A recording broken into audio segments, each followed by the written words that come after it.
Bismillahirrahmanirrahim. Assalamualaikum warahmatullahi wabarakatuh. Alhamdulillah wassalatu wassalamu ala Rasulillah wa ala alihi wa sahbihi wa mawalah wa la hawla wa la quwata illa billahi wa ba'd. Baik, kita lanjutkan kajian kita, masih membahas tafsir dari surah Al-Baqarah, dan kita masih di permulaan surah Al-Baqarah.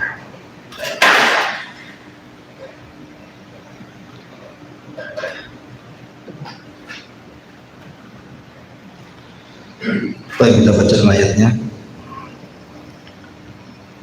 A'udzubillahi minasyaitonirrajim. Bismillahirrahmanirrahim. Alif Lam Mim. Dzalikal kitabu la raiba fihi hudan lil muttaqin. Alladzina yu'minuna bil ghaibi wa yuqimuna as-salata wa mimma razaqnahum yunfiqun. Walladzina yu'minuna bima unzila ilaika wa ma unzila min qablik wa bil akhirati hum yuqinun. Alif Lam Mim, itulah Alkitab yang tidak ada keraguan-raguan sama sekali dalamnya, sebagai petunjuk bagi orang-orang yang bertakwa. Orang-orang yang mereka beriman dengan yang gaib dan mendirikan salat, serta dari apa-apa yang kami rizkikan kepada mereka, mereka pun berinfak. Dan orang-orang yang beriman dengan apa yang diturunkan kepadamu dan apa yang diturunkan sebelum, dan dengan akhirat mereka sangat yakin. Baik, kemarin kita sudah menjelaskan tentang makna Alif Lam Mim dan juga kalimat dzalikal kitabu la raiba. Kalimat dzalikal kitab, di sini ada isim isyarah, dzalika, itulah Alkitab. Sebagian para ulama tafsir mengatakan bahwa yang dimaksud Alkitab di sini artinya kitab-kitab yang turun dari langit. Berarti mencakup suhuf, kemudian Taurat, kemudian Injil, kemudian Zabur, dan juga Al-Quran. Tetapi kebanyakan para ulama ketika mentafsirkan kalimat Alkitab di sini maksudnya Al-Quran. Ketika Allah Subhanahu wa taala mengatakan dzalikal kitab, itulah Al-Quran, seolah-olah Allah Subhanahu wa taala ingin katakan bahwa inilah Al-Quran, kitab satu-satunya yang lebih baik dibandingkan kitab-kitab sebelumnya. Dan ini ditegaskan dengan kalimat setelahnya, la raiba fi, karena di dalam Al-Quran itu tidak ada keraguan di dalamnya. Artinya Al-Quran itu tidak menerima keraguan-raguan. Berbeda dengan kitab-kitab sebelum Al-Quran, Taurat, Zabur, dan Injil itu masih menerima keraguan-raguan. Kenapa? Karena tidak ada jaminan dari Allah Subhanahu wa taala tentang keotentikan. Beda dengan Al-Quran, karena Allah Subhanahu wa taala yang menjaganya. Makanya Allah Subhanahu wa taala berfirman, inna nahnu nazzalna dzikra wa inna lahu lahafizun. Sesungguhnya kami yang menurunkan az-dzikra, Al-Quran, kami pula yang menjaganya.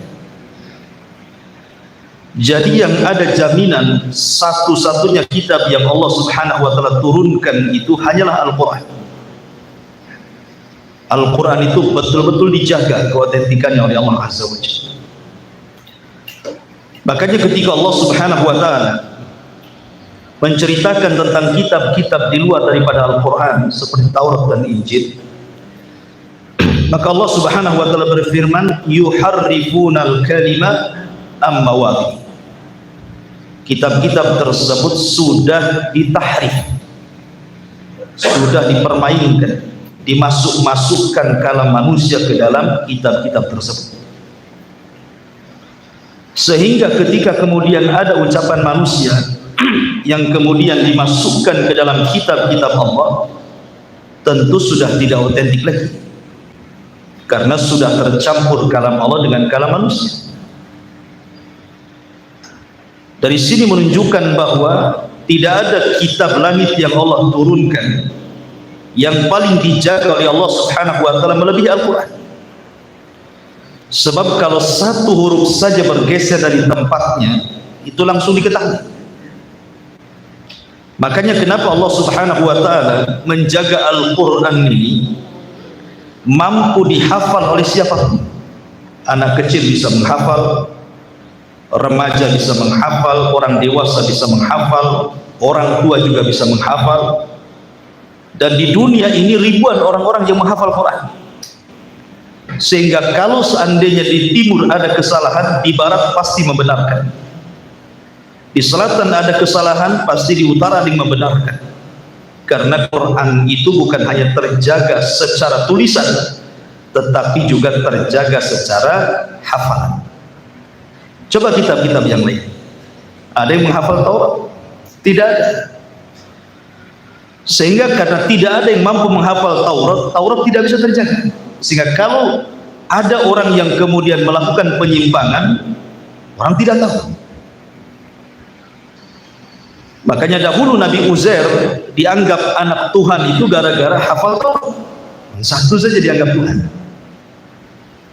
Apalagi Injil.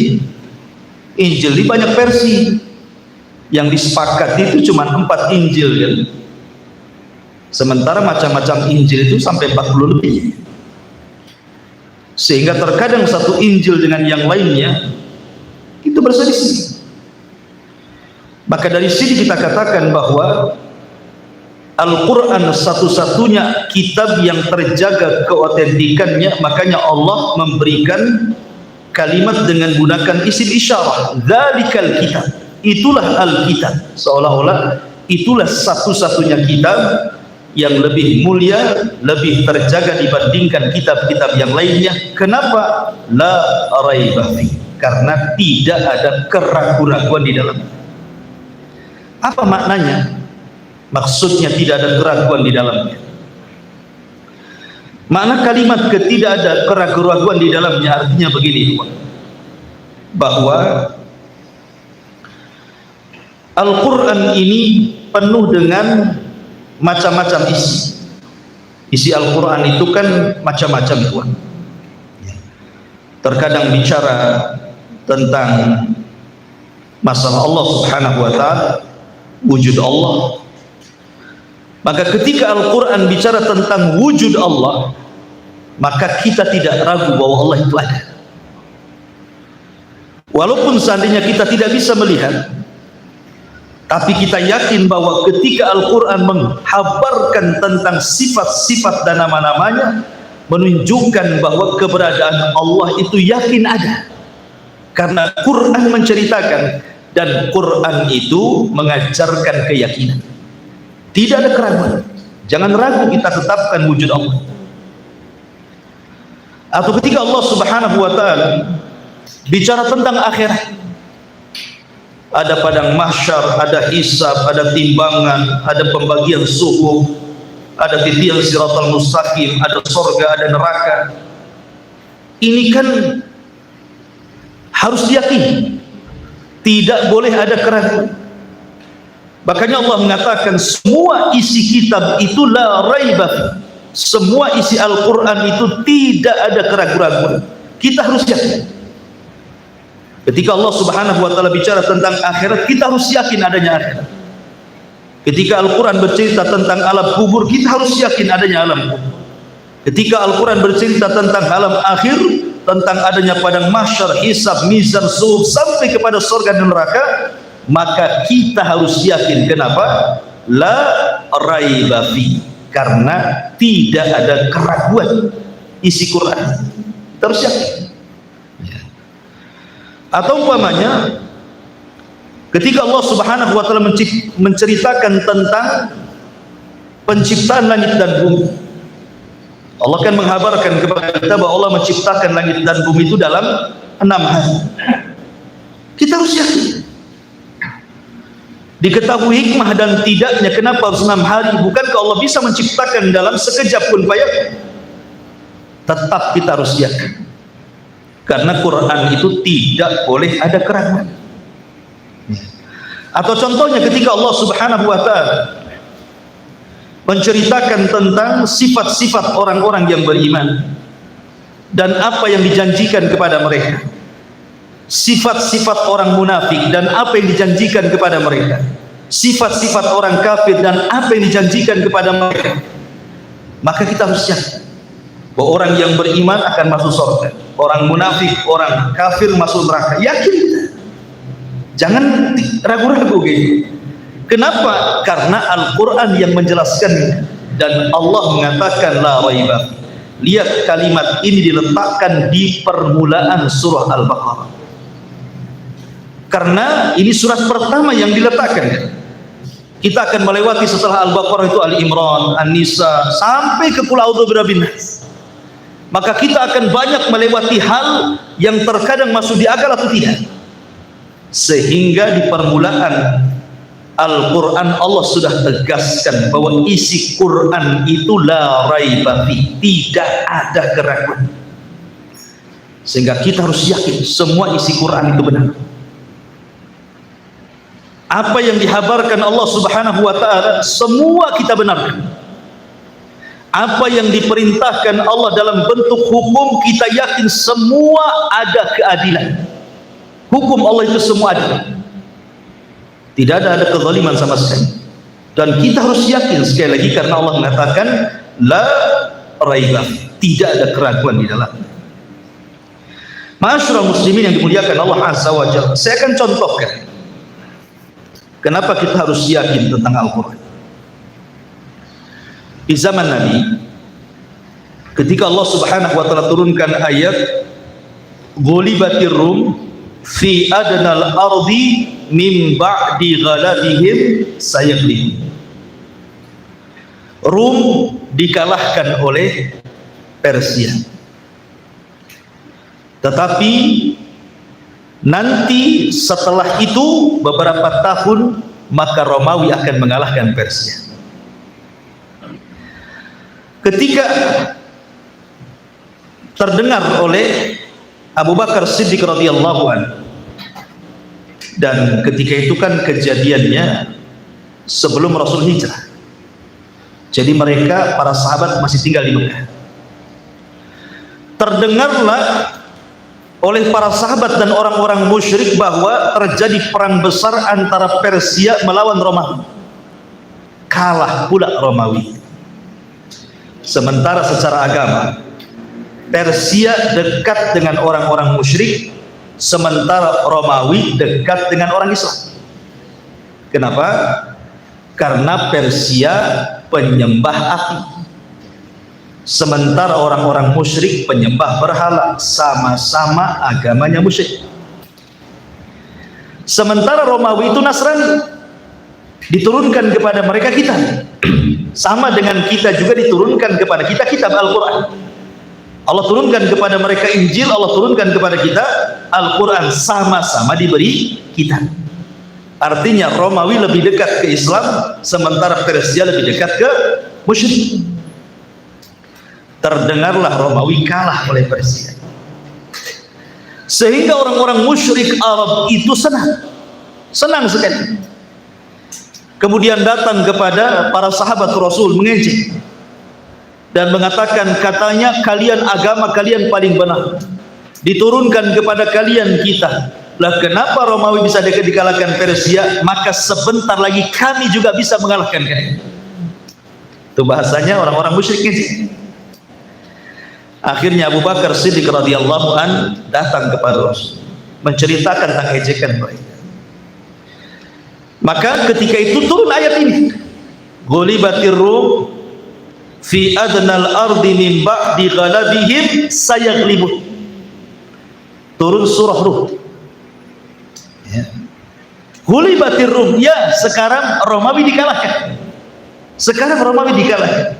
Tapi ingat, nanti beberapa waktu setelahnya Romawi akan mengalahkan Persia. Ketika turun ayat ini, Abu Bakar sangat yakin, karena yang menghabarkan Allah, bukan Rasul yang bicara. Wa ma yantiqu anil hawa in huwa illa wahyun yuha. Gak mungkin Rasul bicara asal jeplak saja bahasa kita ini.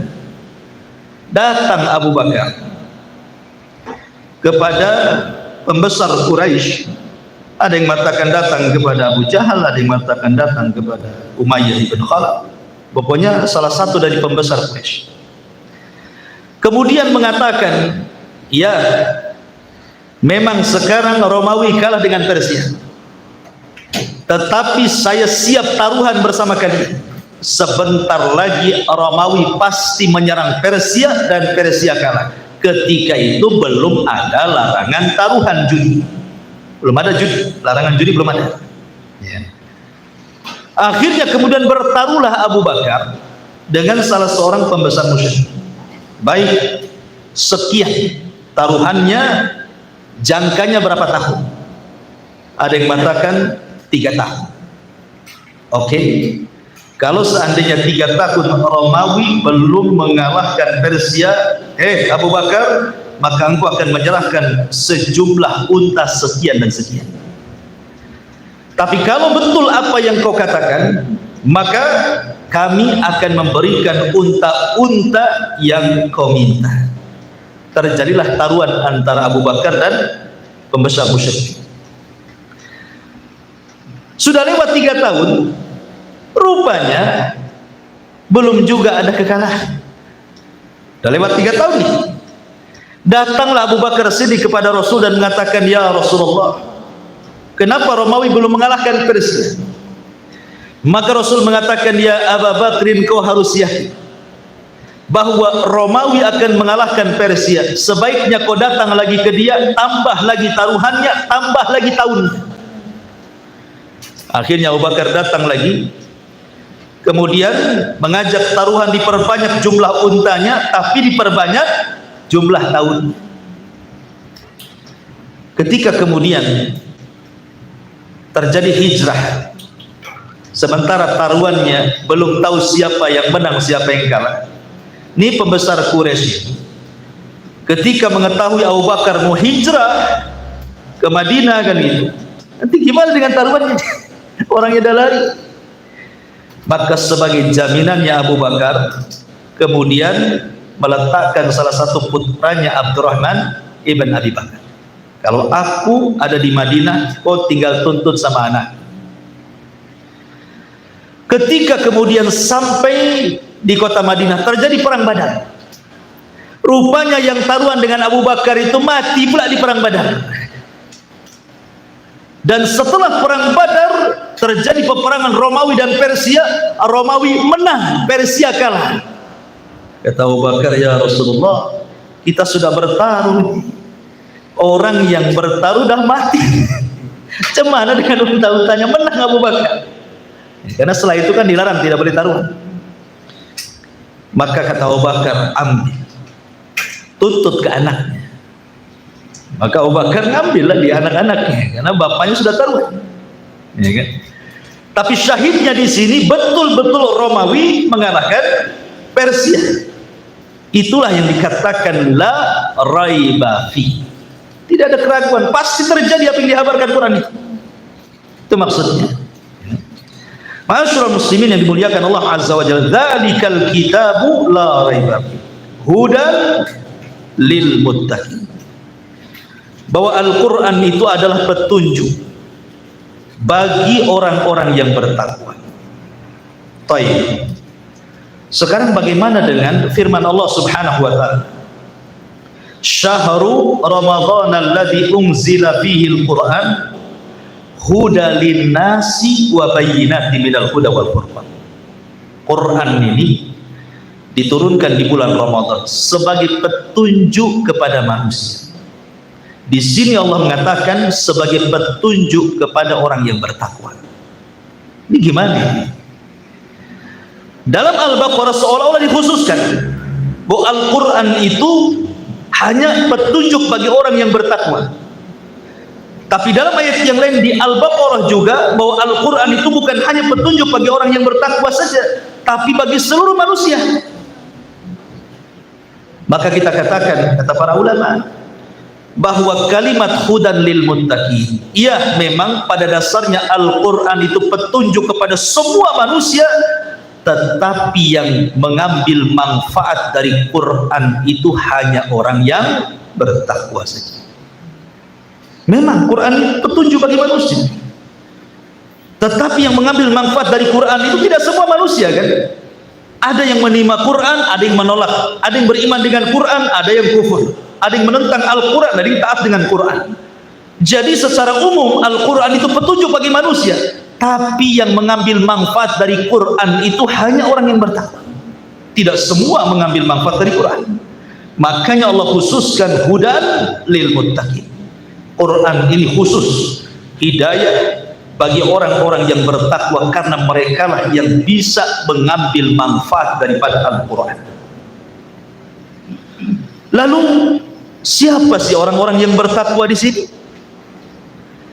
Maka orang-orang yang bertakwa dalam permulaan Al-Baqarah ini dijelaskan setelahnya sifat-sifatnya, tapi secara global orang-orang yang bertakwa di dalam ayat yang kita bahas di sini adalah orang-orang yang mereka menanamkan keimanan dalam hati, kemudian diungkapkan lewat lisannya, kemudian diaplikasikan lewat perbuatan. Itulah iman. Makanya dimulai walladzina yu'minun, orang-orang yang beriman. Dan iman itu artinya pembenaran hati, pengucapan lisan, kemudian dibentuk dalam perbuatan. Kenapa harus seperti itu definisinya? Supaya tidak mudah orang ngaku beriman. Kalau lisannya tidak sama dengan hatinya, perbuatan tidak sama dengan lisannya. Makanya kemudian dibuat definisi seperti itu. Lihat orang-orang munafik yang mengaku mereka beriman, tapi Allah dustakan keimanannya, kan? Kenapa? Karena orang munafik itu antara lisan dan hati berbeda. Makanya munafik itu kenapa disebut munafik? Diambil dari kata nafak. Antum tahu nafak? Nafak itu kalau antum dari sini ke Nagoya, itu kan ada jembatan tuh, ada gorong-gorong di bawahnya, kan mobil masuk, kan? Lah, gorong-gorong itu dalam bahasa Arab disebut nafak. Ya. Kalau ada jalur kereta menembus gunung, kemudian ada terowongan masuk gorong-gorong, kan? Lah, terowongan itu dalam bahasa Arab disebut nafak. Kenapa kemudian munafik diambil dari kata nafak? Karena masuk dari sini, keluar dari sana. Nah, itulah munafik. Jadi dia masuk dari sini, keluar dari sana. Maksudnya apa? Dia masuk Islam dengan lisannya, keluar dari Islam dengan hatinya. Itulah munafik. Menampakkan keislaman, menyembunyikan kekafiran. Makanya disebut munafik. Makanya munafik tidak bisa dikatakan mukmin, karena mukmin itu harus setara antara hati, lisan dan perbuatan. Dan itulah makna takwa dalam ayat ini. Siapa dan bagaimana sifat-sifatnya? Allah Subhanahu wa taala berfirman, alladzina yu'minuna bil ghaib, Pertama, orang-orang yang bertakwa itu adalah orang-orang yang beriman dengan yang gaib. Beriman dengan yang gaib. Masyarul muslimin, apa yang dimaksud gaib dalam ayat ini? Ulama tafsir membagi beberapa penafsiran. Maksud gaib dalam ayat ini, pertama maksudnya adalah wujud Allah. Orang-orang yang beriman dengan wujudnya Allah. Kita harus yakin Allah itu wujud ada, walaupun kita tidak melihat. Karena keimanan itu tidak mesti harus lewat panca indera. Kita beriman itu tidak mesti bisa dilihat, bisa didengar, bisa diraba, tidak mesti. Sesuatu yang bisa kita rasakan itu belum bisa kita imani keberadaan. Contoh nih, kipas angin. Ketika anginnya sampai kepada kita merasakan, oh ada angin. Pertanyaannya, tahu antum bentuk anginnya? Enggak tahu kan? Kayak apa bentuk anginnya? Kita bisa rasakan anginnya itu menerpa kan? Tapi bentuk anginnya seperti apa kita tidak tahu. Contoh lain, kalau seandainya saya pukul kepala antum sama padu, mau nggak? Ya enggak mau lah Ustaz. Seandainya saya pukul dengan padu, menjerit nggak? Menjerit. Sakit nggak? Sakit. Pertanyaannya, antum bisa rasa sakit. Bentuk sakitnya kayak apa? Bulat, kotak, lonjong, nggak tahu kan? Orang bentuk sakit ada, tapi kita bisa rasakan kan? Berarti sakit itu ada, bisa kita rasakan, tetapi kita tidak bisa melihat. Sesuatu yang tidak bisa dilihat belum tentu tidak ada. Ketika kita beriman kepada Allah Azza wa Jalla, kita tidak bisa melihat Allah, berarti Allah tidak ada. Belum tentu sesuatu yang tidak bisa kita lihat kita katakan Allah tidak ada. Karena ini perkara gaib, harus diimani. Contoh, ketika Abu Hanifah melakukan perdebatan dengan orang-orang ateis tentang wujud Allah Subhanahu wa ta'ala, salah satu pertanyaan orang ateis kepada Abu Hanifah itu, bagaimana orang Islam bisa menyembah Allah sementara Tuhan tidak bisa dilihat? Kemudian pertanyaan yang kedua, orang Islam bilang bahwa syaitan itu tercipta dari api. Tapi kenapa diazab, didarahkan dengan api? Masa api diazab api? Apa rasanya? Kemudian orang Islam itu selalu ngomong dikit-dikit, ini semua takdir, takdir, takdir. Apa itu maksudnya? Maka Abu Hanifah kemudian menjawab pertanyaan ini. Ini kan pertanyaan akli, pertanyaan akal. Jawabannya pun harus dengan akal. Ya kan? Sebab orang-orang ateis itu dikasih dalil Quran saja tidak akan nerima, dikasih datangkan dalil sunnah apalagi kan gitu. Mereka yang mau mengingkari adanya Tuhan tidak mungkin mengimani kepada firman Tuhan. Tuhan yang diingkari dia kan gitu. Makanya hanya bisa dibantah dengan akal. Maka Abu Hanifah mengatakan, adapun setan kenapa diciptakan dari api kemudian dibakar oleh api dia kesakitan? Maka kemudian Abu Hanifah menjadikan satu jawabannya dengan cara menampar orang itu. Tampar orang itu, otomatis kesakitan lah. Sampai kemudian orang yang ditampar ini mengadu kepada hakim yang menengahinya. Hakim, gimana Abu Hanifah? Kok di ngajak debat malah nampar? Orang ngajak debat malah pakai tangan gitu. Sementara Abu Hanifah itu masih kecil, belum dewasa, tapi dia mewakili gurunya Hammad. Karena Hammad tidak mau melayani, karena ini urusan kecil, makanya Abu Hanifah diutus. Sebab kalau seandainya kalah ya wajar anak-anak gitu. Kalau menang membanggakan guru gitu. Anak-anaknya. Kalau kalah wajar anak-anak, kalau menang banggalah gurunya gitu maksudnya. Ya. Karena begini kan ceritanya kan, gurunya Abu Hanifah ini mimpi, dia mimpi, dalam mimpinya aneh. Yang mimpinya Abu Hanifah. Abu Hanifah ini mimpinya diceritakan sama gurunya Hamad. Kata Abu Hanifah, wahai guruku, semalam saya mimpi. Kata Hamad, mimpi apa kamu? Begini, saya melihat pohon besar, pohon rindang. Tahu-tahu ada babi di bawah. Duduk pula babi itu di bawah pohon. Tiba-tiba kemudian ranting pohon itu jatuh, kena kepala babi itu. Babi inilah. Kira-kira apa takwilnya? Gurunya tidak mau jawab. Sampai berkali-kali baru Abu Hanifah menjawab sendiri.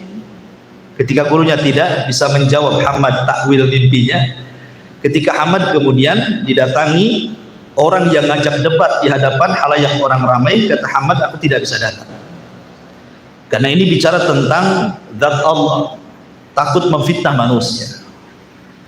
Kata Abu Hanifah, wah, jangan-jangan ini maksud mimpiku, katanya. Hamad bingung, apa maksudmu ya Abu Hanifah? Karena Abu Hanifah masih kecil. Jangan-jangan gitu, yang dimaksud pohon itu adalah kamu, yang dimaksud babi itu jangan-jangan ngajak debat itu orang ateis gitu ya. Yang dimaksud ranting patah kemudian kena kepala babi kemudian pergi itu saya itu. Oh iya, paham gitu. Takwil mimpinya Abu Hanifah itu. Makanya Abu Hanifah diutus untuk debat tuh. Lah salah satu dalam perdebatan ini soalan.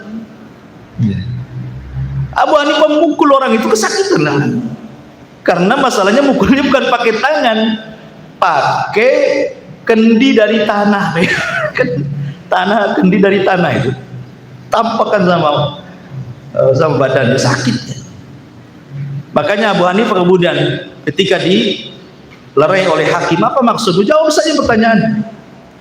Kata Abu Hanifah, aku sudah menjawabnya.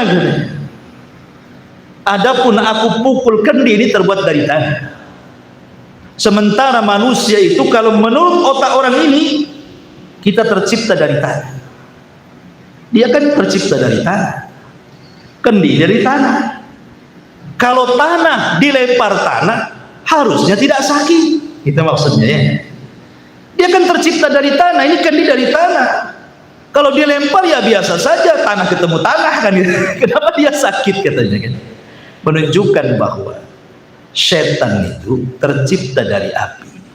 Ketika diazab dengan api, dia pun merasakan sakit.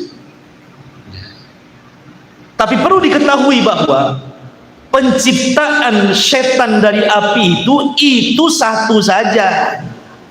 Bapaknya setan, iblis saja kan gitu ya. Yang diciptakan oleh Allah dari api itu cuman ada yang namanya Sumya, ada yang mengatakan Azazil, wallahu a'lam. Tapi yang jelas bahwa cuman satu saja. Adapun turunannya tidak, karena kalangan jin dari kalangan setan pun mereka sama dengan manusia, punya istri, punya anak, sama. Ada RT, RW, lurah, ada partainya juga, kampanye juga, kan gitu ya. Sama kehidupan mereka dengan kita itu kurang lebih. Dekat-dekat pemilihan presiden ya kampanye juga. Jadi sama, nggak kurang lebih aja kehidupan mereka dengan kita itu. Tidak ada bedanya. Artinya bahwa penciptaan mereka sudah tidak dari api lagi, karena sudah mengalami pernikahan. Sama dengan manusia yang diciptakan dari tanah itu cuma satu, Adam saja. Adapun anak turunannya bukan dari tanah lagi. Buktinya kalau antum teriris badan antum tidak keluar tanah, yang keluar darah, kan begitu. Masyarul muslimin yang dimuliakan Allah Azza wa Jalla. Ini jawaban yang pertama. Jawaban yang kedua, ketika aku pukul engkau dengan kendi tadi, bukankah kau merasakan sakit? Ya, jelas sakit lah. Pukul kau tak sakit, pula sakit kan. Sekarang saya tanya, coba sifatkan bentuk sakit seperti apa? Ya tidak tahulah bentuknya. Kau bisa melihatnya? Tidak bisa. Mendengarnya? Tidak bisa. Merabanya? Tidak bisa. Sebagaimana engkau tidak bisa mensifatkan angin rasa sakit seperti apa karena engkau tidak pernah melihat, mendengar ataupun meraba, begitu juga Allah, Tuhan kita dan Tuhan kalian semua. Memang kita tidak bisa melihat, tetapi bukan berarti sesuatu yang tidak bisa dilihat tidak ada wujud. Nah, jadi Ini debat akal dengan akal namanya. Tetapi dengan itu kan masuk di akal. Lalu siapa yang mengumpulkan kita di sini? Siapa coba? Apa kita ada janjian kumpul di sini? Kan tidak. Inilah takdir. Allah takdirkan kita kumpul di sini. Selesai. Ya, satu pertemuan selesai. Jadi bicara tentang al-ghaib dalam ayat ini maksudnya apa? Wujudullah, wujudullah. Ada yang mentafsirkan bahwa yu'minuna bil ghaib, beriman dengan gaib itu maksudnya beriman dengan al-qada wal qadar. Maksud gaib di sini adalah al-qada wal qadar. Bahwa takdir manusia itu gaib. Makanya jangan pernah berdalil dengan takdir. Karena kita tidak tahu takdir kita seperti apa. Kita kan tidak tahu. Emang antum tahu takdir antum seperti apa? Ini semua gaib, ikhwan. Maka jangan pernah berdalil dengan takdir. Ada orang ada kelainan seksual, homo, ya. Kemudian kita katakan kamu homo tidak boleh, penyakit, obat kamu. Mungkin Allah sudah takdir saya harus begini. Nanti kalau takdirnya sembuh saya sembuh kok. Dari mana kamu tahu takdir kamu seperti itu? Kapan kau berhenti maksiat? Ya mungkin ditakdirkan masih doyan maksiat Ustaz. Nanti kalau sudah bosan pun ditakdirkan juga bosan maksiat. Tidak ada yang tahu dengan takdir itu. Gimana kalau seandainya takdirnya waktu maksiat kau mati? Nah, kamu kan tidak tahu juga. Jadi jangan pernah berdalil dengan takdir. Makanya Rasul mengatakan fakullun muyassarun lima khuliqalahu i'malu ma syi'tum. Setiap kalian akan dimudahkan dengan amalan kalian, maka beramallah. Ya. Yang ketiga ada juga yang mengatakan bahwa yang dimaksud gaib di sini artinya mencakup apa yang dihabarkan Nabi SAW. Kullu ma akhbara bihi Nabi SAW min asyratis saati wa adabil qabri wal hasyri wal nashri was sirati wal mizani wal jannati wan nar. Maksudnya beriman dengan yang gaib ini adalah setiap yang dihabarkan Rasul dari tanda-tanda kiamat, baik tanda-tanda kiamat kecil ataupun tanda-tanda kiamat besar, kemudian azab kubur, kemudian kumpulnya manusia di padang mahsyar, kemudian disebarnya catatan, kemudian sirat titian, kemudian timbangan termasuk surga dan neraka. Maka itu yang harus kita imani, alladzina yu'minuna bil ghaib. Dan semua pendapat-pendapat ini benar semua, karena itu semua perkara gaib. Pokoknya apapun yang dihabarkan Allah dan Rasulnya dan itu berkaitan dengan yang gaib tidak boleh kita ragukan, karena Al-Quran itu la raiba fi alladzina yu'minuna bil ghaib. Kemudian Allah mengatakan wa yuqimuna as-salata. Setelah kita beriman dengan yang gaib, maka kita dituntut untuk mengerjakan sholat. Ikhwan, ini penting sekali masalah sholat. Ma'asyiral muslimin yang dimuliakan Allah Azza wa Jalla. Pembahasan masalah sholat ini pembahasan yang sangat mulia, karena kita bicara tentang amalan yang pertama kali dihisab oleh Allah Subhanahu wa taala dalam hukukul ibad, dalam hukukullah, hak-hak yang berkenan dengan Allah. Karena amalan yang pertama dihisab itu dua. Pertama berkaitan dengan hak Allah, yang kedua berkaitan dengan hak manusia. Adapun berkaitan dengan hak Allah adalah salat, adapun berkaitan dengan hak manusia adalah urusan darah, bunuh membunuh. Ini yang awal-awal dihisab oleh Allah Subhanahu wa taala. Di sini Allah Subhanahu wa taala mengatakan bahwa ciri orang-orang yang bertakwa adalah orang yang meninggalkan salat. Ada seorang syekh, orang yang mengerjakan sholat. Ada seorang syekh bercerita, ada seorang ibu menelpon salah seorang masyayikh menceritakan tentang anak. Anaknya ini sudah dewasa, tetapi belum Allah takdirkan dapat pasangan. Dalam pekerjaannya selalu ada masalah. Kemudian juga pergaulannya selalu ada masalah. Pokoknya masalah itu seolah-olah tidak berhenti dan mustamir terus saja.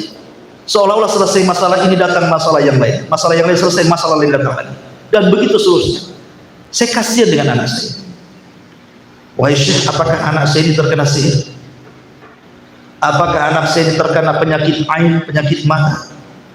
Atau anak saya terkena hasad manusia? Tolong berikan fatwa kepada agar aku bisa membimbing anak. Syekh mengatakan, yang pertama ditanya oleh Syekh, wahai apakah putramu sholat? Yang pertama yang ditanya Syekh ini adalah, apakah putramu sholat? Kata ibu ini, demi Allah wahai Syekh, ma shalla abada. Sejak kecil memang aku tidak pernah mendidik dia sholat. Sampai sekarang dia tidak pernah sholat, padahal muslim. Maka Syekh mengatakan, jangan-jangan penyebab kesulitan putramu itu karena putramu tidak sholat. Kemudian Syekh mengatakan, sholat ini hablun bainal abdi wa rabb. Dia adalah tali yang menghubungkan seorang hamba dengan Allah. Makanya sholat disebut sholat diambil dari silah.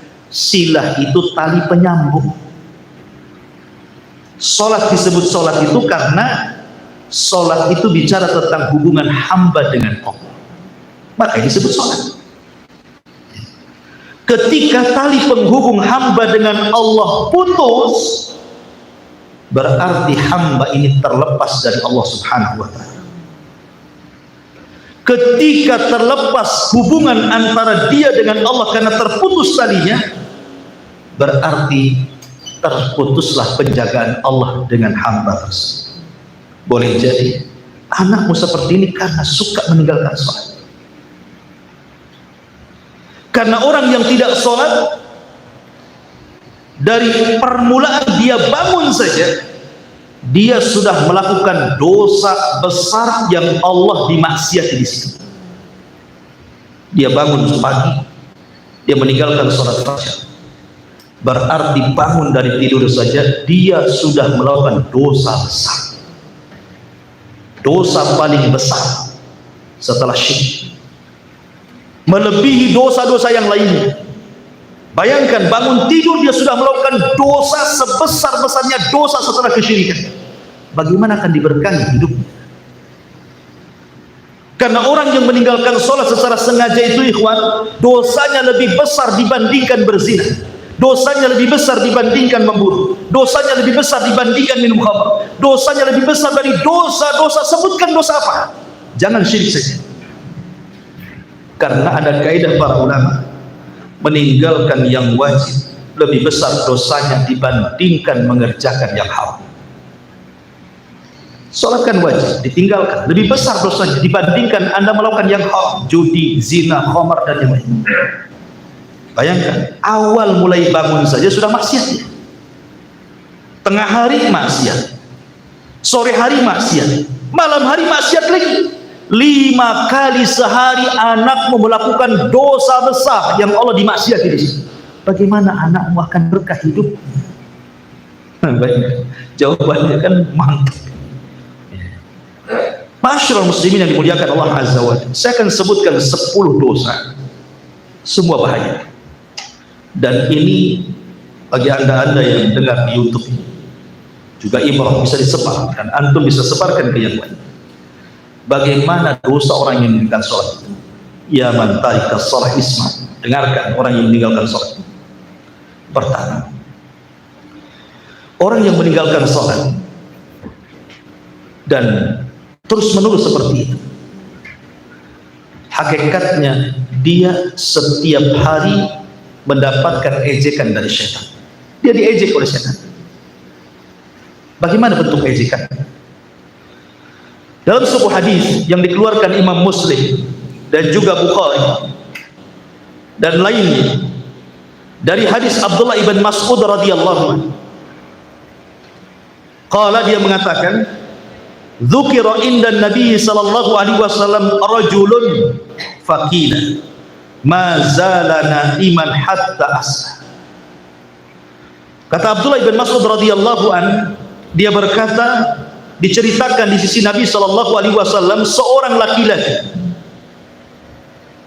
yang dia terus tidur, tidak bangun salat fajar sampai terbit matahari. Tidak ada keinginan bangun. Apa kata Nabi sallallahu alaihi wasallam? Kata Nabi sallallahu alaihi wasallam, "Dzaka rajulun bala syaitanu fi udhun." Itulah orang yang telinganya dikencingi syaitan setiap malam. Setiap malam setan mengencingi telinganya. Ada penafsiran ulama hadis, apa yang dimaksud setan mengencingi telinganya? Penjelasan yang pertama, maksudnya setan mengejek dia, menghina dia dengan cara mengencingi. Coba bayangkan ya kawan, kalau antum saya ludahi wajah, kan telinga bagian wajah, ada kepala, anda ludahi telinga antum, buah gitu, marah nggak? Terhina nggak? Terhina. Oke, saya buat bukan ludah, saya kencingi. Saya kencingi lagi itu telinga antum. Kira-kira perasaan antum gimana? Jadi orang yang bilang sholat itu sedang dihina sama setan. Kita jadi kencingi gitu, malah luar biasa. Ini setan kencingi telinga. Nyantai aja dikencingi setan. Memang harus betul-betul antum kencingi orang itu. Ini makna yang pertama. Makna yang kedua, makna hakikatnya betul-betul setan itu kencing di telinga antum. Seperti antum masuk toilet antum kencing, itulah setan kencing, betul-betul kencing. Tapi bentuk kencingnya setan apakah sama dengan kencing antum? Ya tentu beda. Kalau sama ya sudah budak. Ya beda lah. Tapi yang jelas, ya mungkin seperti itu makna. Makna yang ketiga, maksudnya setan mengencing telinga kita itu, telinga kita dibuat tuli sehingga dia menolak nasihat. Kan hanya diri setan, orang nasihat tidak peduli sama dia, mau diomongin aja itu degil keras kepala. Nggak pernah sholat itu telinganya tertutup. Naudzubillah. Coba ya, ini orang-orang yang memegang sholat seperti ini hukumannya. Ini satu. Yang kedua, orang yang meninggalkan sholat, maka di pagi harinya sampai siang harinya sampai sore harinya Allah buat dia tidak punya semangat hidup. Allah buat dia tidak punya semangat hidup, malas, kemudian banyak masalah yang tidak tahu sebabnya kenapa. Kok ada aja masalah itu? Sebabnya nggak tahu apa, tahu ada masalah saja. Dalilnya mana? Sebutkan dalam hadis Nabi Shallallahu Alaihi Wasallam dari Abu Hurairah radhiyallahu anhu. Hadis ini dikeluarkan Imam Bukhari. Nabi Shallallahu Alaihi Wasallam bersabda, yaqidu syaitanu ala qafiyati ra'si ahadikum idza huwa nam salasa uqad yadribu kulla uqdatin alayka laylun tawil farhun fa in istayqadha fa dzakara Allah in hallat uqdatu fa idza tawaddaa in hallat uqdatu fa idza shalla in hallat uqdatun fa asbaha nasyitan tayyiban nafsi wa illa asbaha khabithan nafsi kaslan. Lihat, kata Nabi SAW, setiap malam setan itu datang kepada setiap manusia yang tidur, kemudian mengikat di tengkuknya 3 ikatan. Ingat paradigma barat, ketika bicara tentang otak di kepala, maka mereka akan mengatakan otak itu hanya 2, kiri dan kanan. Otak kiri, otak kanan, kata mereka. Tapi dalam bahasa Quran, otak itu ada 2 juga, tapi otak depan disebut ubun-ubun, otak belakang disebut tengkuk. Itulah bahasa Quran. Ubun-ubun itu di tangan Allah, nasiyatin biyadi. Ubun-ubun manusia itu di genggaman Allah. Setan tidak bisa mengganggu otak depan karena di tangan Allah.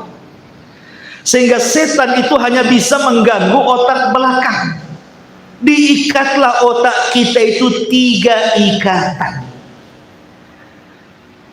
Kemudian dibuatnya dia malas dan tidur terus. Ketika hampir mendekati subuh, maka setan akan membisikkan di telinganya dan mengatakan, lailun tawilun farhud, tidurlah, malam masih panjang. Gitu. Itu lagunya setan. Tidur kata. Malam masih panjang kata. Tetapi kalau dia lawan bisikan itu, bangun dia. Maka ketika bangun dia langsung berdoa, alhamdulillahilladzi ahyana ba'da ma amatana wa ilaihi nusyur. Hilang 1 ikatan. Fa idza tawadda, dia langsung wudu, hilang 2 ikatan. Fa idza shalla in halat uqdatun, ketika dia salat hilang 3-tiganya. Apa kata Rasul? Fa asbaha nasyitan thayyiban nafsi.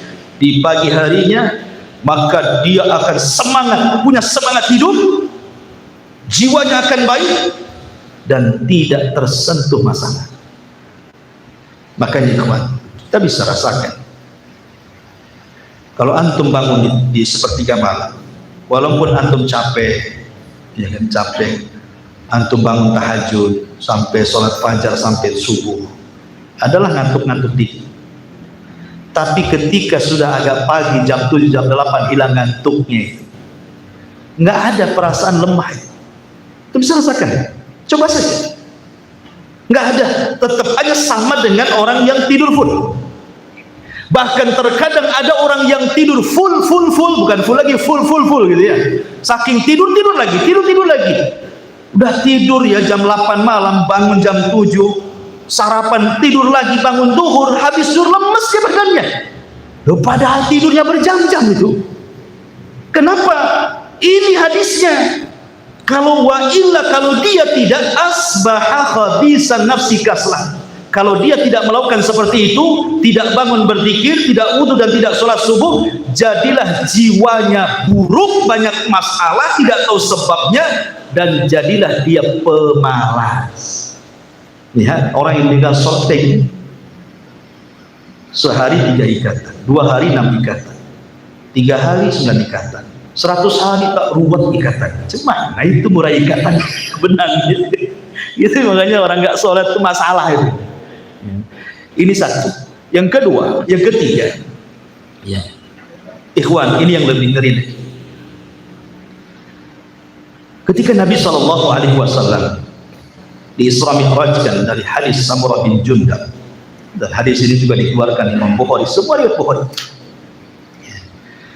Jadi ketika Nabi SAW suatu ketika dibawa oleh 2 malaikat, Rasul sedang tidur. Tiba-tiba dalam mimpinya, dan mimpi Nabi itu wahyu. Ingat, mimpi Nabi itu wahyu. Karena terkadang wahyu itu lewat mimpi. Seperti Ibrahim bermimpi menyembelih anaknya. Ya harus betul-betul disembelih. Karena mimpi Nabi itu wahyu. Makanya ketika setan datang kepada Ibrahim, ya Ibrahim, atadbahu ibnataka li ajli ru'ya. Ibrahim, kau mau menyembelih anak gara-gara mimpi? Mikir dong, kata Ibrahim. Enggak jawab, ambil batu dilempar. Allahu Akbar. Ya kan? Jadi mimpi para nabi itu wahyu. Kata Nabi SAW, ataniya lailata atiyan, datang 2 malaikat malam semalam membawa diri.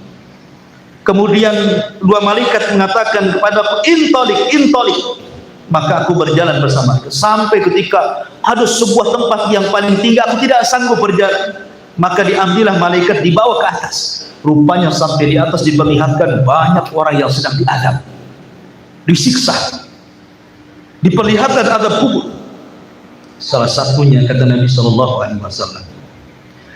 dia mengatakan, aku melihat wa idza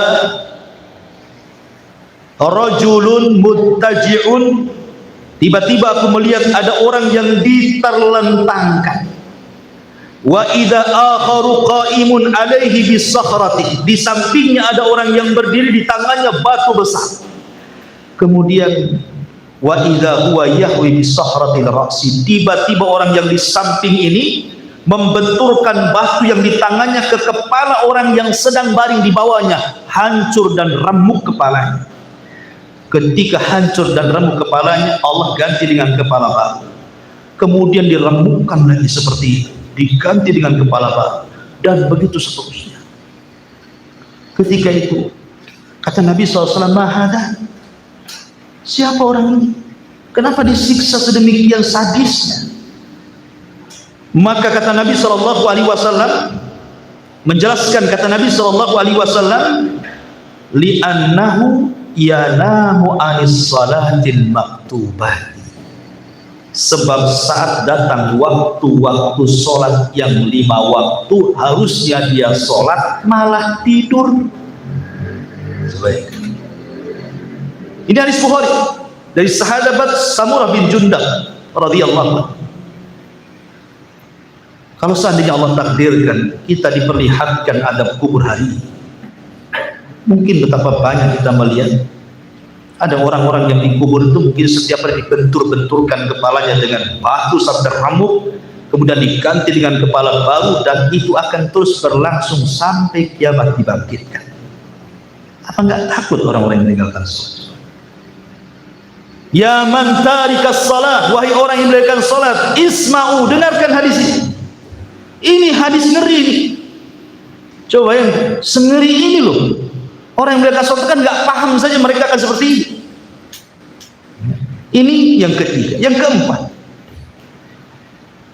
Allah Subhanahu wa taala berfirman dalam surah Maryam ayat 59 sampai 60. Allah mengatakan, fa khalafa min ba'dihim khalfun adha'us salata wattaba'us syahwata fasawfa yalqauna ghayya. Maka akan datang sekelompok orang di akhir zaman yang mulai meremehkan sholat dan banyak mengikuti syahwat, maka mereka akan dilempar yalqauna ghayya, ke tempat yang disebut dengan ghayya. Apa ghayya? Ulama tafsir mengatakan ghayya adalah wadin fi jahannam khabisan khabisa ta'mih ba'ida qa'ri. Ghayy itu artinya adalah satu lembah di dalam neraka jahanam yang sangat busuk sebusuk-busuknya dan sangat dalam sedalam-dalam.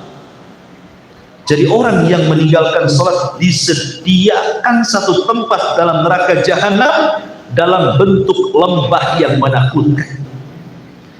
Dan ayat ini surah Maryam 59 sampai 60 ini diperkuat dengan surah Al-Ma'un.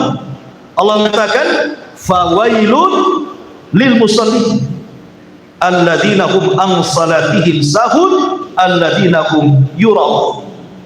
Wail, neraka wail bagi orang-orang yang salat yang mereka lalai dalam salatnya dan suka riya dalam salat. Apa itu wail? Kata para ulama, wail itu adalah wadin fi jahannam, sebuah lembah di neraka jahanam, yahwi fihil kafiru arba'ina kharifa qabla an yablugha qa'rahu. Kalau seandainya ada orang kafir jatuh dari titian siratal mustaqim, itu baru sampai dasar di lembah yang disebut dengan wail itu selama 40 musim atau 40 tahun baru sampai di dasar. Itulah wail. Sampai disediakan sama Allah bentuk wail, ghayy, lembah yang menakutkan, neraka jahanam yang jahanam sendiri ketakutan dengan lembahnya. Setiap hari dia meminta perlindungan kepada dari lembahnya itu. Padahal lembahnya ada di dalam jahanam, jahanamnya ketakutan. Kan luar biasa. Ini yang nomor 4. Yang nomor 5, Dan ini yang paling bahaya. Jangan sampai kita dihukum seperti ini. Salah satu nikmat terbesar pada hari kiamat, ikhwan, adalah ru'yatullah, memandang Allah Subhanahu wa ta'ala. Tidak ada nikmat yang lebih besar di akhirat, melebihi daripada sorga itu sendiri. Padahal kalau cerita sorga itu malah ainun ra'at wala udhunun samiat wala khatara ala qalbi bashar, kan? Sorga itu kenikmatannya tidak bisa dilihat, didengar, dirasakan, dipikirkan pun tidak bisa kita, saking nikmatnya. Tapi ru'yatullah, melihat wajah Allah, jauh lebih nikmat dibandingkan sorga itu sendiri. Makanya ketika Allah Subhanahu wa ta'ala datang kepada penduduk sorga dan mengatakan, saluni ma syi'ta, hadza yaumun mazid, minta-minta lagi, apa yang kurang? Lihat bagaimana karimnya Allah Subhanahu wa ta'ala. Apa yang kurang? Ya. Minta-minta, ini hari tambah nikmat kepada kalian. Maka ahlu surga mengatakan, alam tubayyid wujuhana wa tudkhilana al-jannah wa tubaiduna 'anil nar. Bukankah kau sudah memutihkan wajah kami, kau masukkan kami ke surga, kau keluarkan kami dari neraka? Ini sudah cukup ya Allah, sudah cukup. Maka kemudian Allah mengatakan, tidak, aku akan beri nikmat yang jauh lebih besar daripada surga. Dibuka tabirnya yang merupakan cahaya, semua penduduk surga melihat wajah Allah, semua berteriak dan mengatakan, demi Allah tidak ada nikmat yang lebih besar dibandingkan melihat Allah. Akan tetapi tarikus sholat, orang yang meninggalkan sholat, maka mereka tidak akan melihat Allah. Perhatikan hadis. Hadis dari Jarir ibn Abdillah al-Bajali radhiyallahu anhu. Hadis ini disepakati Bukhari Muslim. Kunna inda Nabi sallallahu alaihi wasallam fa nadhara ila al-qamari lailatal badri. Kata beliau, kami duduk bersama Nabi, tiba-tiba malam itu memang sedang purnama, besar-besarnya bulan, maka kami semua melihat bulan. Kata Nabi sallallahu alaihi wasallam, inna satarawna rabbakum kama tarawna hadzal qamar la tudamuna fi ru'yati. Kau lihat bulan itu, ya wahai Rasul, kalian akan melihat Allah seperti engkau melihat bulan, tidak berdesak-desakan. Coba kalau bulan purnama, antum rebutan mau nengok bulan, enggak kan? Cukup antum negak ke atas gitu, nampak bulan. Berdesak-desakan? Tidak. Bukan kayak tengok konser, desak-desak kan gitu. Enggak, lihat bulan itu nampak. Jadi melihat Allah seperti itu, bukan diserupakan dengan bulan, tetapi diserupakan melihatnya. Karena Allah ya bukan bulan. Bulan itu makhluk. Kemudian kata Nabi sallallahu alaihi wasallam, fa in istata'tum alla taghlibu ala salatin qabla tulu'i syamsi wa qabla ghurubiha faf'al. Kalau kalian ingin melihat Allah, kalau kalian mau, maka jangan pernah kalian terkalahkan untuk sholat sebelum terbit matahari, maksudnya sholat subuh, dan sholat sebelum terbenam matahari, maksudnya sholat asar. Kalau kalian ingin melihat Allah, jaga dua sholat. Kemudian Rasul membacakan ayat wasabbih bihamdi rabbika qabla tulu'i syamsi wa qabla al-ghurub, surah Qaf ayat 39. Lihat bagaimana Nabi luar biasa ya, terhalangnya ru'yatullah gara-gara meninggalkan sholat fajar dan sholat asar, terutama sholat fajar, jangan ditinggalkan. Ada seorang pembesar Israel, Yahudi, dia bicara tuh di sosial media, televisi, tentang peperangan antara Islam dengan Yahudi. Seolah-olah dia membenarkan akan terjadi peperangan. Bahkan dia membocorkan rahasianya. Kalau seandainya orang Islam itu sampai sholat subuh, sholat fajar, dan jumlah mereka sama dengan sholat Jumat, maka mereka akan mengalahkan kita. Ini ucapan mereka. Kalau seandainya sholat subuh itu jumlah yang sholat sama dengan jumlah sholat Jumat, kita akan kalah. Saya ulangi. Kenapa orang Yahudi mengatakan seperti ini? Di akhir zaman Kalau kita cerita tentang Al-Mahdil Muntadhar, Imam Mahdi yang kita tunggu-tunggu, Muhammad bin Abdullah. Dan Imam Mahdi bukan orang Indonesia. Ada tuh yang ngomong bahwa Imam Mahdi itu akan keluar di Nusantara, katanya. Imam Mahdi yang mana? Orang mana? Itu orang Medan, itu orang Jawa. Orang mana? Itu orang Hanoi. Imam Mahdi itu munculnya di Madinah, di Mekah sana, di Baiat di Mekah, ya, antar dua rukun. Jadi ketika cerita Imam Mahdi, Dajjal ini kan banyak pengikutnya. Permulaannya saja sudah 70.000 orang Yahudi Asfahan, Iran. Belum lagi bangsa Mongol, Turk, belum lagi orang-orang Arab jahil, belum lagi kaum wanita. Macam mungkin 2/3 dunia akan ikut Dajjal nanti di akhir zaman. Dan Dajjal tidak dibunuh dan tidak bisa dibunuh kecuali Rasulullah Nabi. Maka Imam Mahdi dan pasukannya tidak bisa melawan Dajjal. Terpaksa mereka harus sembunyi di Bukit Tuh. Mereka dikepung, bersembunyi di Bukit Tur. Saking lamanya mereka di Bukit Tur sampai kelaparan, sampai kepala kerbau lebih berharga dibandingkan tumpukan emas, karena yang mereka butuhkan bukan emas, makan. Saking lapar. Akhirnya pasukan Imam Mahdi mengatakan, kalau kita ini seperti ini terus kelaparan, mungkin kita akan mati kelaparan. Kita ini prajurit tentara. Lebih baik kita mati syahid dibandingkan mati kelaparan. Maka kemudian mereka datang pada Imam Mahdi, bagaimana kalau besok kita serang saja Dajjal? Apapun yang terjadi, apa kita mati syahid lebih mulia bagi kita? Maka Imam Mahdi pun kemudian setuju. Baik, kita berangkat setelah sholat fajar. Ya. Sholat fajar dulu. Berangkat setelah sholat fajar. Maka ketika betul-betul di pagi hari itu, azan dikumandangkan. Setelah selesai azan, menunggu waktu qomat, langit gelap, segelap-gelap. Tiba-tiba ada cahaya dari langit. Rupanya Isa bin Maryam turun diapit 2 malaikat dan rambutnya seperti baru dibasahi, menetes, dan hawa mulutnya bisa membunuh orang Yahudi sejauh mata memandang. Akhirnya Isa pun turun. Kemana? Ke Bukit Tuh. Ketika kaum muslimin siap-siap sholat fajar, sholat subuh. Kata Al-Mahdi kepada Isa bin Maryam, karena mereka sudah tahu sifat-sifatnya yang sudah disifatkan Nabi, kan? Makanya kemudian Imam Mahdi mengatakan, taqaddam ya Allah, silahkan wahai Ruhullah, wahai Isa, maju. Tapi Isa mengatakan, di kulli qaumin tidak, setiap kaum itu ada imam saja. Maka Imam Mahdi yang mengimami Isa jadi imam, untuk membantah bahwa Isa bukan anak Tuhan, Isa bukan Tuhan, Isa bukan 3 di antara Tuhan. Asal Tuhan jadi makmum, sudah gimana ceritanya? Ya. Jadi imam saja tidak mungkin Tuhan itu.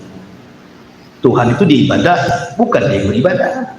Dan untuk membantah orang Yahudi yang mengatakan qatalna Masih ibn Maryam, kami sudah membunuh Isa, dia masih hidup, turun dia. Ya kan? Akhirnya sholat subuh. Selepas sholat subuh berangkat mereka. Dajjal dibunuh Isa bin Maryam, dan orang Yahudi dikalahkan dengan jumlah yang sedikit, sehingga mereka kocar kacir, tunggang langgang, sembunyi di batu-batu, ngomong, hei muslim, di sini ada orang Yahudi, bunuh dia. Sembunyi di balik pohon pula ngomong, wahai muslim, ini ada orang Yahudi, balik saya, bunuh dia. Semua makhluk bicara kecuali satu pohon bisu tidak mau ngomong, lindungi Yahudi. Pohon itu disebut Gharqad. Gharqad itu bukan pohon cemara. Ada yang mengatakan pohon cemara, sampai saya dengar dulu ada yang fatwakan serampangan untuk menebas pohon cemara se-Indonesia. Kenapa itu pohon Gharqad gitu?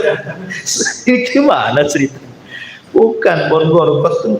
Di sini bocor pula ke Israel, makanya orang Israel banyak-banyak nanam pohon Gharqad hari ini. Suatu ketika orang Palestina menyerang dengan layangan api. Layangannya sampai pula di hutan Israel, tebakkan pula itu pohon Gharqadnya, ditanam lagi. Ya. Masyaallah muslimin yang dimuliakan Allah Subhanahu wa taala.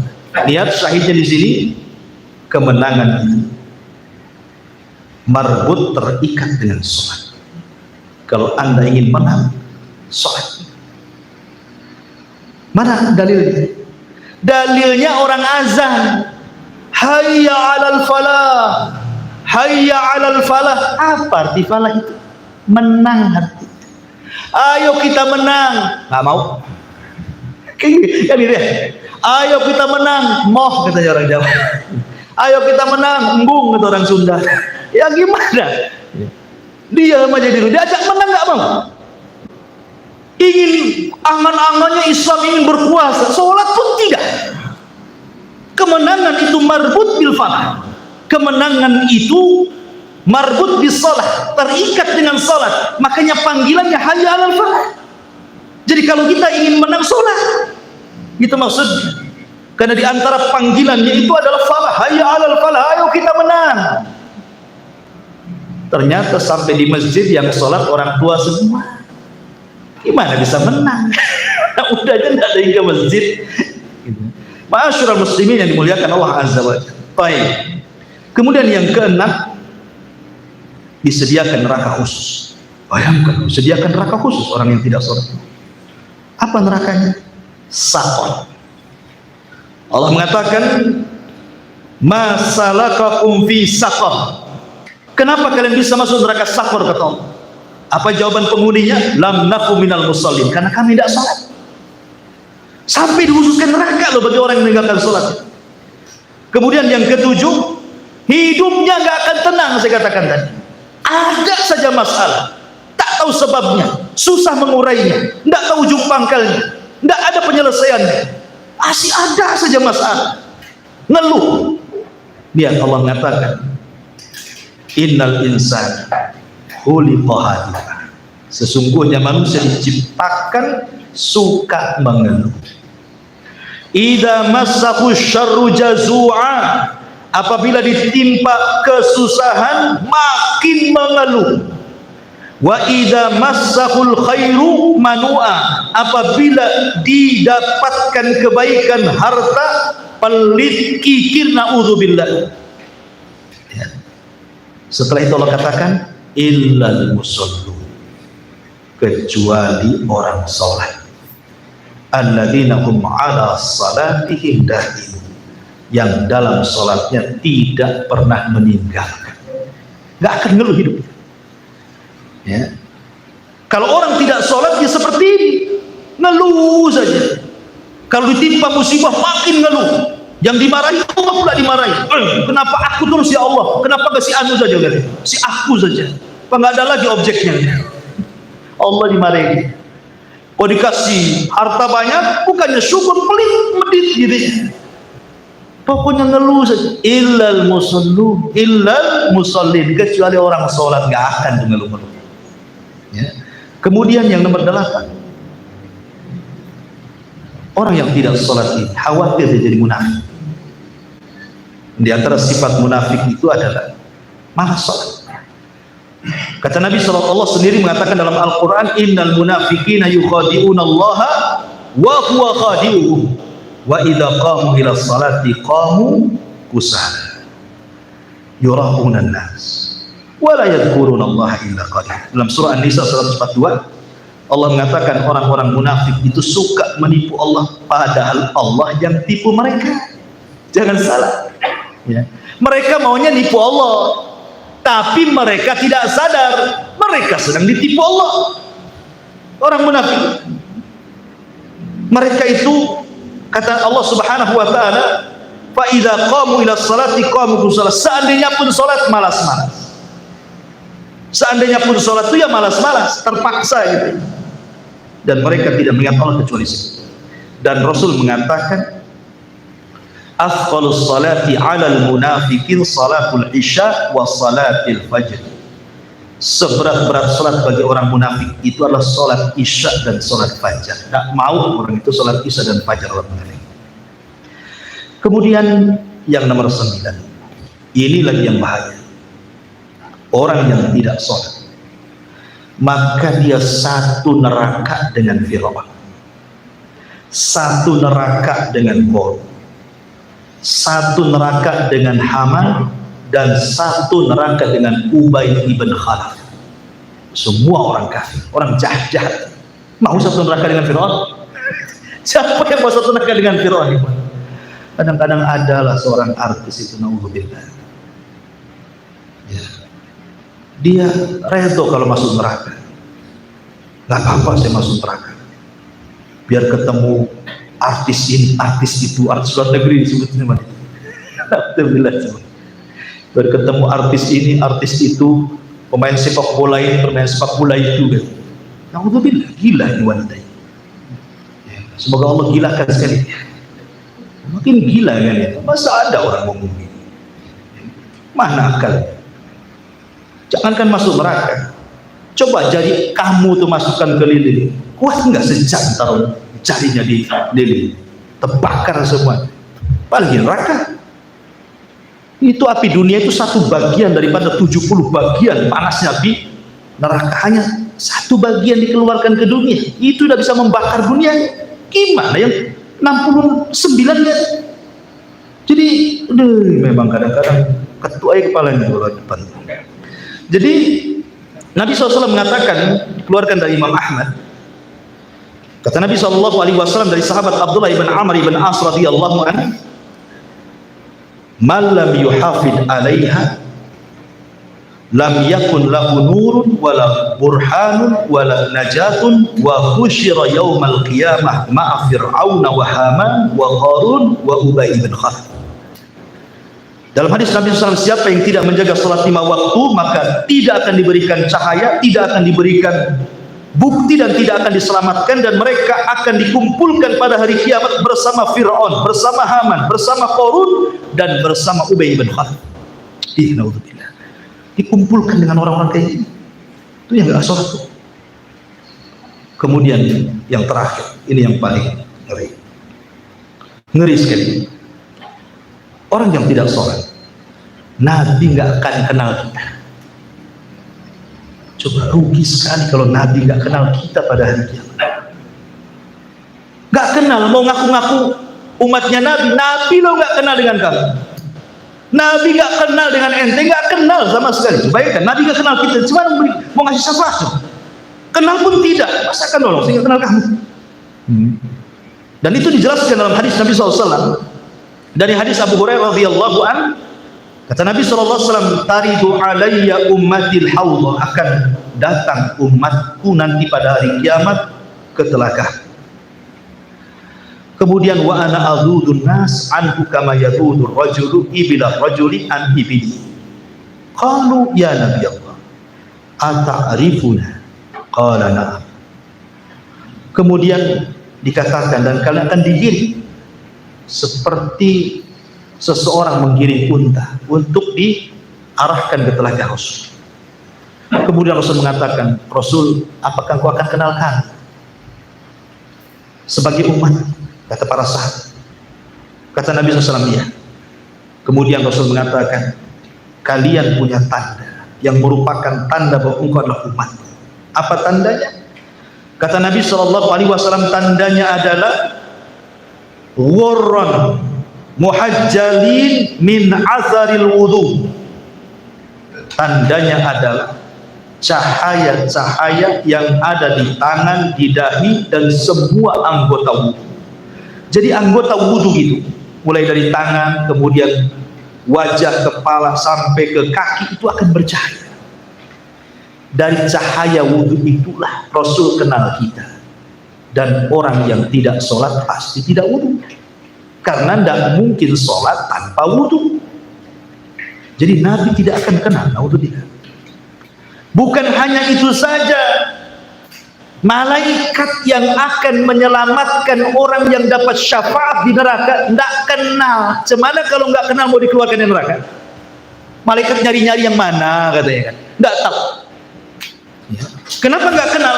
Karena nggak sholat. Mana hadisnya? Hadis dari Abu Hurairah radhiyallahu anhu sendiri, masih dalam Sahih Bukhari. Kemudian Nabi SAW mengatakan, hatta idza aradallah rahmatan man arada min ahlina. Ketika Allah Subhanahu wa taala menghendaki diselamatkan pun neraka karena rahmatnya, dan rahmat itu yang terakhir. Ingat, rahmat Allah itu terakhir, mengeluarkan orang dari neraka. Pertama syafaat Nabi, kemudian syafaatnya para syuhada, kemudian para malaikat memberikan syafaat, kemudian syafaatnya orang-orang soleh, kemudian syafaatnya anak-anak yang soleh, kemudian syafaatnya manusia satu persatu, sehingga ketika tidak ada lagi yang memberikan syafaat, orang ini masih ada di neraka. Bagaimana cara dia keluar? Maka dia keluar dengan rahmat Allah. Nggak ada lagi yang nolong dia. Ya. Nabi nggak ada, malaikat tak bisa, anak tak bisa, orang tua tak bisa, kawan-kawan tak bisa. Siapa lagi? Dia masih tersisa neraka itu. Maka mereka akan diselamatkan dengan rahmat Allah, kasih sayang Allah. Dengan cara apa? Mengutus malaikat untuk mengambil mereka. Bagaimana caranya malaikat mengambil mereka, dan bagaimana cara tahu harus orang itu diselamatkan? Maka Nabi SAW mengatakan, ya'rifunahu bi athari sujud wa harramallahu 'alan nar an ta'kula athara sujud. Mereka dikenali para malaikat dengan bekas sujudnya, karena Allah mengharamkan bekas sujud dimakan api neraka. Orang yang suka sujud itu akan diharamkan untuk dimakan api neraka. Malaikat mengeluarkan mereka karena tahu dari mana, bukan dari namanya, tapi dari jidat dia yang suka wudu, yang suka sholat. Coba bayangkan, kalau antum pahami 10 perkara ini, apa nggak ngeri orang meninggalkan sholat? Makanya kenapa di permulaan Al-Baqarah, setelah kita beriman dengan yang gaib, yang ditekankan kedua adalah wa yuqimuna sholat. Baru satu kalimat lagi, nggak apa-apa, kemalaman nanti. Apa berhenti sampai di sini? Lanjut. Oke, satu ayat lagi, bukan satu ayat, ayat sedikit. Wa mimma razaqnahum yunfiqun. Wa mimma razaqna, dari apa yang kami rizkikan. Maksud rizki itu artinya setiap yang bisa dimanfaatkan, itu namanya rizki. Baik benda, baik uang, baik pakaian, benda apa sajalah, selama bisa dimanfaatkan disebut rizki. Ya.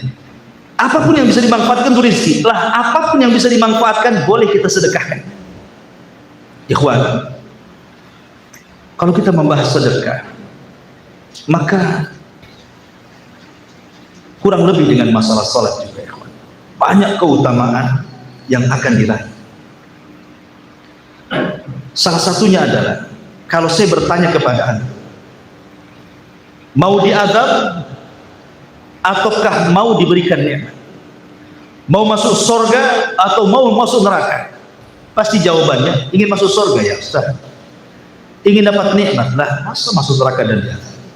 Kalau begitu, sedekah. Perhatikan sabda Nabi. Nanti di padang mahsyar, manusia itu akan berdiri. Ingat, posisi manusia di padang mahsyar bukan kayak posisi antum sedang dikumpulkan di lapangan.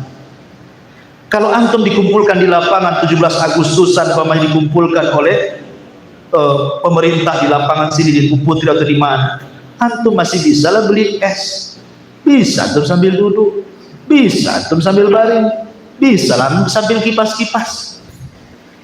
Tapi di sana yang jual esnya saja tidak jual es, nggak bawa gerobak di sana, karena orang itu dibangkitkan hufatan, uratan, hurlan, buhman, kata Rasul, tanpa dikhitan, tanpa alas sandal, tanpa ada pakaian di badan, dan tanpa bawa barang sedikit pun. Ya telanjang gitu saja, nggak bawa pakaian aja, tidak. Apa yang mau dikasihkan orang? Sementara posisinya berdiri, tidak ada yang duduk, sebab kalau duduk tenggelam dengan keringatnya, berbaring makin lagi telalap dengan keringatnya. Jadi posisi mereka berdiri berdasarkan firman Allah Azza wa Jalla, yauma yaqumun nas, yaqum, pada hari manusia berdiri semuanya di hadapan Rabb. Matahari dekatkan 1 mil, panas terik luar biasa. Kita aja seminggu di tak hujan-hujan nih, oh Allah, kipas ini sudah AC kipas pula dibantu.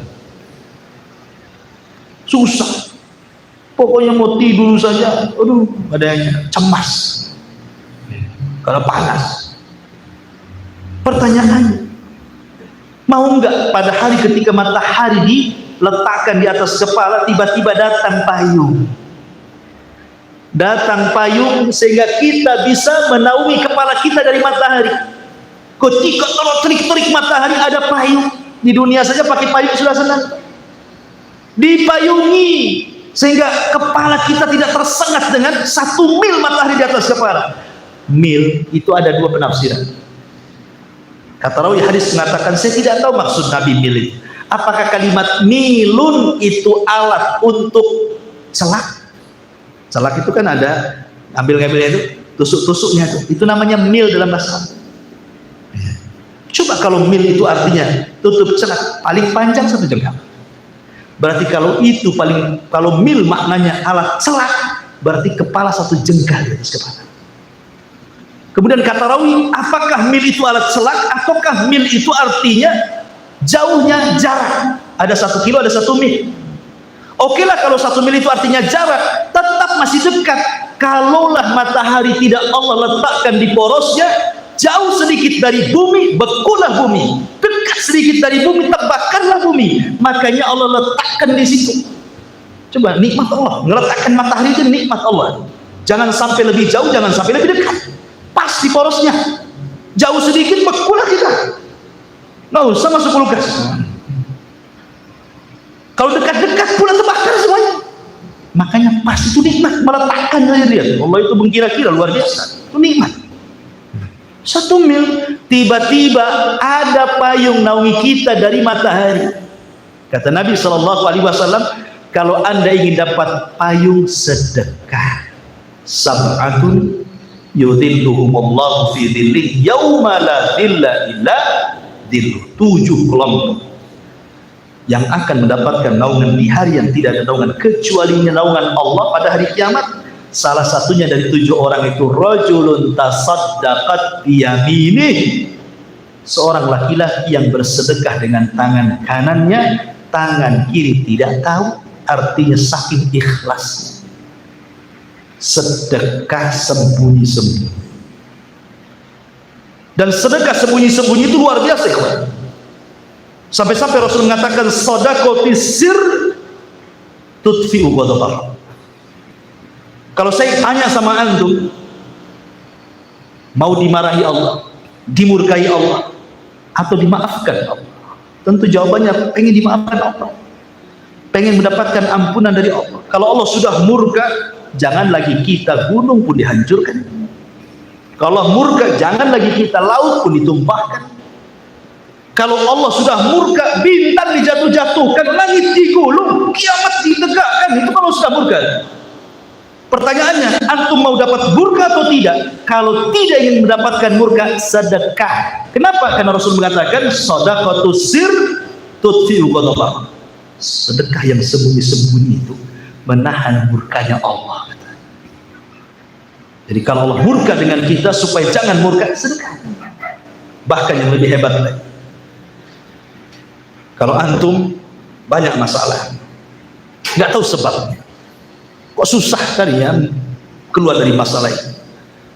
Buka bisnis bangkrut, buka jualan gulung tikar, baru kawin cerai, baru bangun rumah besoknya roboh kena angin batangnya.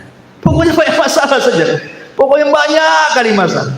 Pertanyaannya, mau nggak antum diberikan kemudahan, dihilangkan masalahnya, hidupnya tenang, senang? Maka saya katakan sedekah. Karena Nabi SAW yang mengatakan, sana'iul ma'ruf taqi masari as-su. Sana'iul ma'ruf, melakukan kebaikan dengan sedekah. Tidak mesti dengan uang, sedekah itu dengan tenaga. Yang penting kan berbuat baik. Ya, ada orang pengen barangnya diangkat, kita angkat. Kemudian kita jalan ada batu, ini kalau roda motor ini kena batu guling bahaya, ambil ke sampingkan, gitu ya. Itu kalau batu diambil ke sampingkan, kalau dompet diambil masuk kocak. Itu kan sonaiul ma'ruf. Artinya bahwa apa kan sedekah itu kan tidak mesti dengan uang kan, dengan tenaga. Ada tetangga lagi hamil butuh kendaraan, antar ke rumah sakit, antar, apa susahnya? Itu sedekah. Sonaiul ma'ruf, sedekah itu kaki akan melindungi kita dari apa? Masari asu. Apa masari asu itu? Kata para ulama, masari asu itu artinya sesuatu yang Nabi SAW berlindung darinya, seperti tenggelam, seperti jatuh dari ketinggian, seperti terbakar, seperti mati su'ul khotimah, seperti kesusahan-kesusahan dunia lainnya. Harusnya antum ditabrak tidak tertabrak, harusnya antum menabrak tidak jadi nabrak, antum harus jatuh tidak jatuh. Tiba-tiba bangunan runtuh, antum di sampingnya tidak mati. Ya. Harusnya kemudian antum naik kapal, kapalnya tenggelam, antum pula selamat. Itu maksudnya. Harusnya antum su'ul khotimah, husnul khotimah pula. Jadi semua kesulitan-kesulitan itu dimudahkan, kata Rasul, sanaiul ma'ruf haki masari asu. Hebatnya sedekah, luar biasa ini.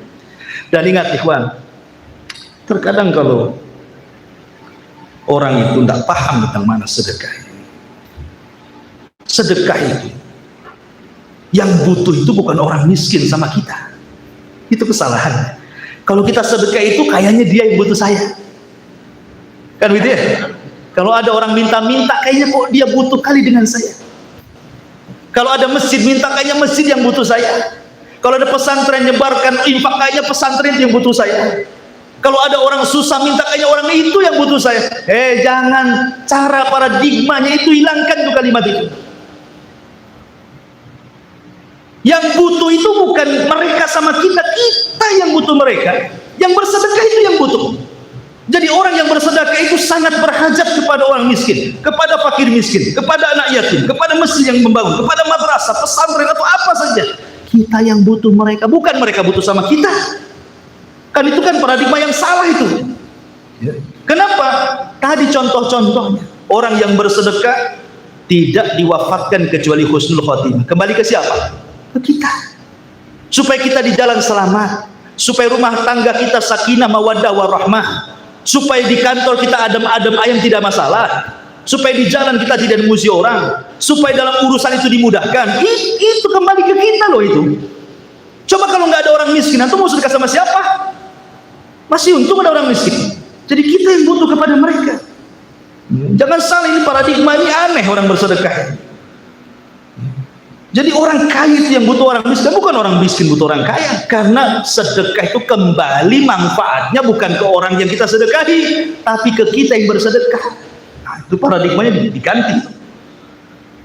Jadi masyarakat muslimin yang dimuliakan Allah Azza wa Jalla, intinya bahwa terlampau banyak kalau kita cerita tentang keutamaan sedekah juga waktu, ya. Maka di sini ada 3 poin pertama yang sudah kita bahas, bahwa Al-Quran itu sesuatu yang tidak ada keraguan, petunjuk bagi orang yang bertakwa. Dan ciri orang yang bertakwa, 1, beriman kepada yang gaib, 2, melaksanakan sholat, dan yang 3, suka bersedekah atau berinfak. Wallahu a'lam bishawab. Ini yang mungkin bisa kita sampaikan di malam hari ini. Mudah-mudahan ada manfaatnya. Subhanallahi wa bihamdika, asyhadu an la ilaha illa anta, astaghfiruka wa atubu ilaik. Allahu ta'ala. Assalamualaikum warahmatullahi wabarakatuh.